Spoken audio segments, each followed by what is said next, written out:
How the CSS box sizing property controls the size of elements. The CSS box sizing property is used to adjust or control the size of any element that accepts a width or height. It specifies how to calculate the total width and height of that element. In this article, I will explain how the CSS box sizing property can be used to control the size of elements. If you look at the code snippet below, you will notice that there are two div elements with the same width and height, but the first div appears to be bigger than the second div.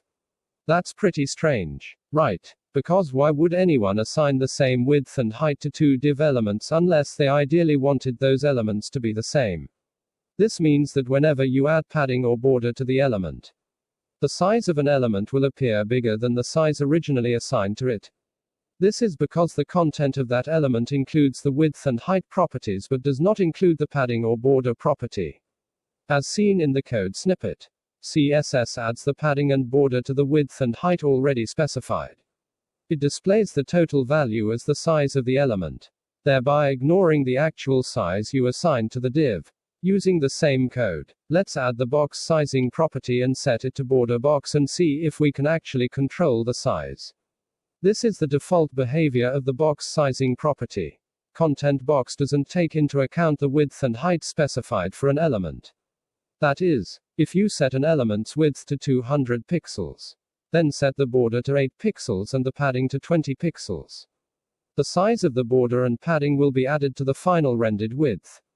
This makes the element wider than 200 pixels.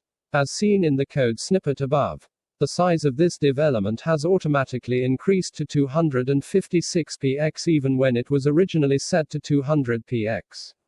When you set the box sizing property to border box, it tells the browser to account for any border and padding assigned to the element's width and height.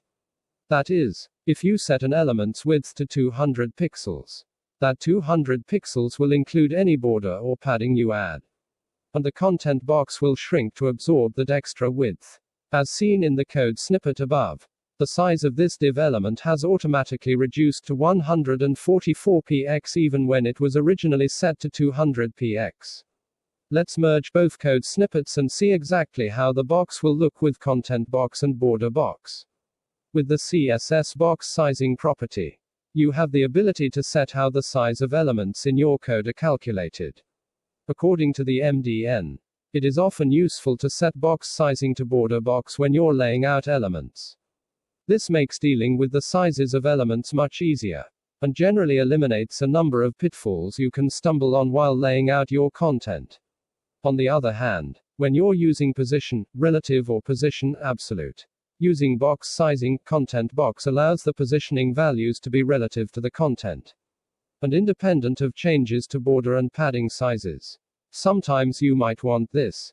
That's all, folks. I hope this was helpful. If so, please share this article and follow me on Twitter. I am a software developer who is passionate about technical writing, contributing to open source organizations and building developer communities. Learn to code for free.